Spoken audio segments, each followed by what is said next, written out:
Hello, dear friends. There are no dates, but Sierra is very optimistic about it. Opinion piece. Expected surprise. Lifting of the veil. Foretold upheaval. A matter of months. Calm after the storm. Imminent awakening. Anticipated revelation. Prophetic disturbance. Before the end of the year, there will be a global currency. Let's start. We may be just a few days away from a major surprise or global upheaval, and the old system may have disappeared within months, before the end of this year, according to a message from Sierra and JD, with two beings of light about the ascension process, the current state of Earth, and future disclosure. The situation has dragged on much longer than we expected, which is why the light bearers are so exhausted.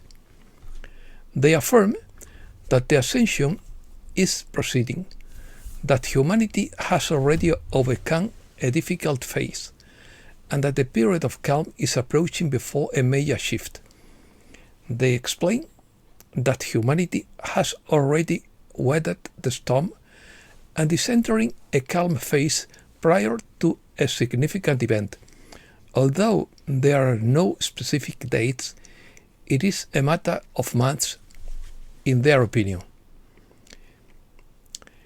In their view, a major energetic shift or global ascension is imminent, and humanity is already prepared, although it has not yet manifested. They suggest that the recent difficulties were greater than anticipated, which has lengthened the timeline and exhausted the warriors of light. They also insist that disclosure and contact with other beings are separate issues, and that there are still no specific dates. One of the major challenges will be disclosure, because many would have difficulty accepting this information, while contact with beings from other worlds would be a separate event. They believe that everything must be eradicated, even if this makes life difficult for a time. It may seem terrifying and frightening because it is unknown, but the new currency will emerge from everyone, resolving the injustices of the global economy. There will be a change in the financial system. We don't know if this will involve a complete internet blackout, which would prevent the use of digital money and render cash useless. However, there will be some kind of disruption for at least a few days to allow the transition to the new currency. We believe that people will cling to their beliefs during these times. Religion may offer them comfort and a sense of connection, but it will gradually fade away over time, once everything is in order and functioning as it should. We use the word fade away not in a negative sense, but in the sense that people will follow their own religion instead of others. They will eventually realize that they don't need anyone between themselves and the Creator. Transition. Elisa Ayres explains that humanity is in a process called the Great Shift, understood as a transition of consciousness from a 3D reality to a 5D one, characterized by unity and greater awareness. This shift is not a single event, but a collective process that occurs when human beings stop acting from fear and begin to focus on presence, love, and inner knowing. According to the text, every individual choice influences the collective timeline. Phenomena such as solar flares and light codes are accelerating the process by activating DNA and eliminating lower density patterns. Three-dimensional reality does not disappear, but rather awakens as fewer human beings believe in it. She describes the new Earth as a reality that emerges from the consciousness of human beings, not as something external. The 144,000 are mentioned as a group that maintains this new frequency during the transition.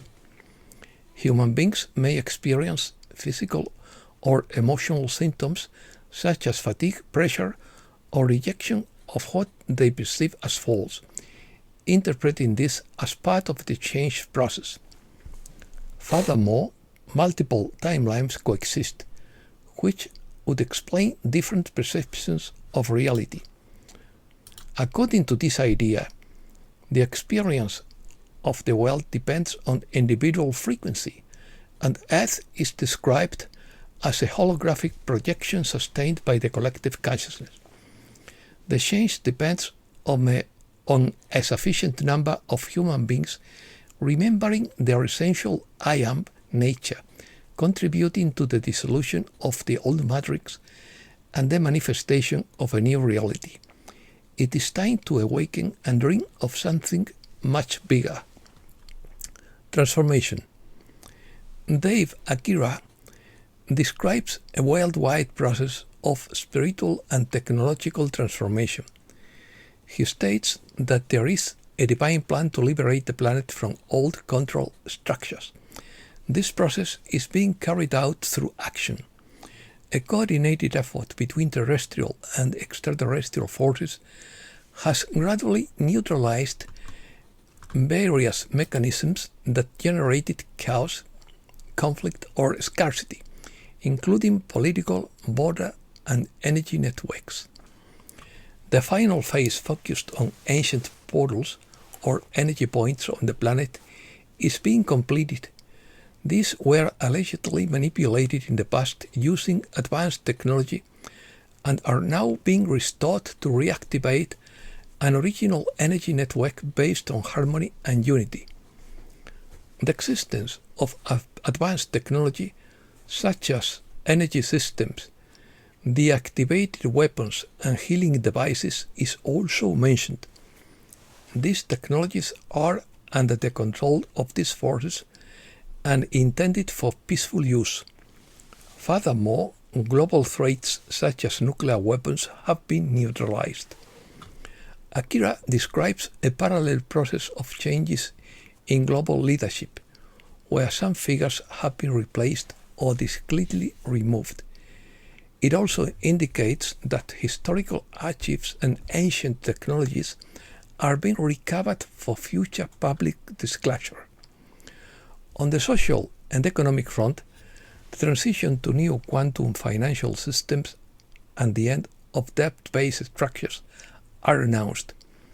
Communities centered on cooperation, abundance, and sustainability will emerge. Finally, a transformation of human consciousness is described, including the development of abilities such as telepathy and a more direct connection with other civilizations. All of this is presented as part of the transition to a new Earth characterized by peace, unity, and a higher level of consciousness. Opinions. Jonathan Cahn links the Muslim figure of the Mahdi to the concept of the Antichrist described in the Bible, pointing out parallels between the two figures. He also argues that certain geopolitical developments in the Middle East could be interpreted as signs of the fulfillment of ancient prophecies. He mentions the existence of historical and spiritual patterns that are repeating themselves today and point to a global conflict with religious implications. These events would be part of a larger prophetic scenario related to the end times. According to Kavamur, all human beings are the result of genetic enhancements made by the coalition of worlds. Human races were seeded across the planet using genetic material from various non-human galactic races.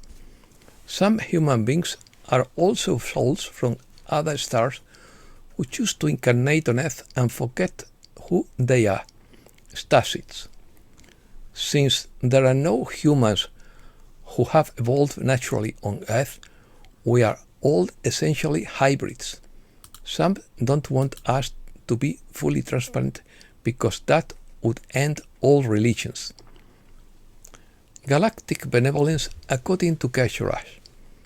People often think of extraterrestrials as something to fear because of how they have been taught to view them. Through films, books, television programs, and even religious texts, extraterrestrials are portrayed as dangerous or hostile.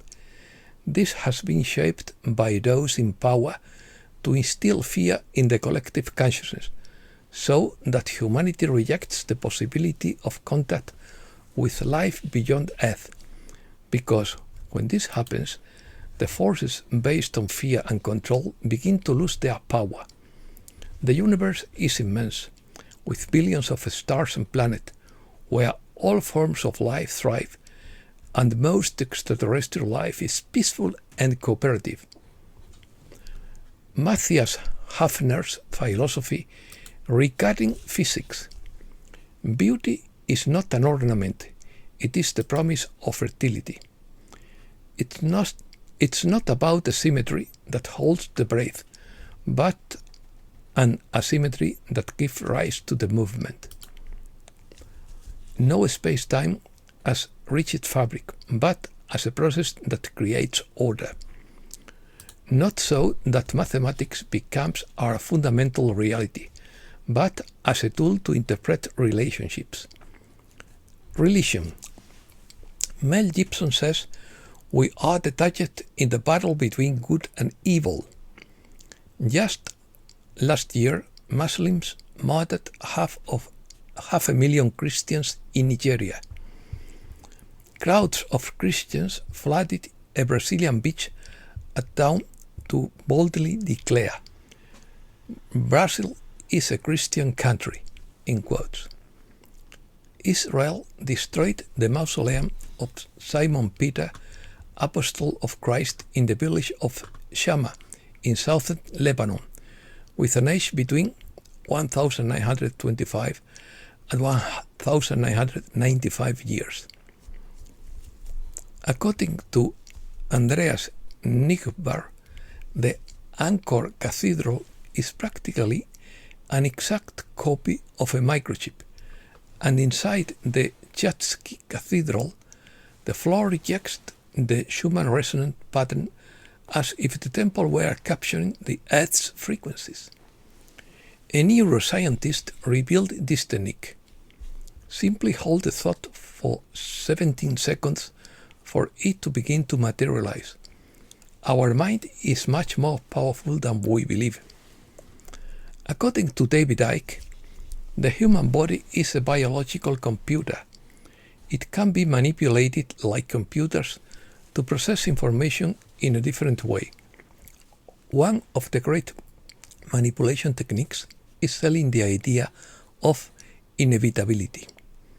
We have this worldwide cult, a network of secret societies that directs the course of human society, far beyond presidents. This reality is a simulation. It is an incredibly advanced version of a virtual reality game. And that's all for today. Thanks a lot, dear friends.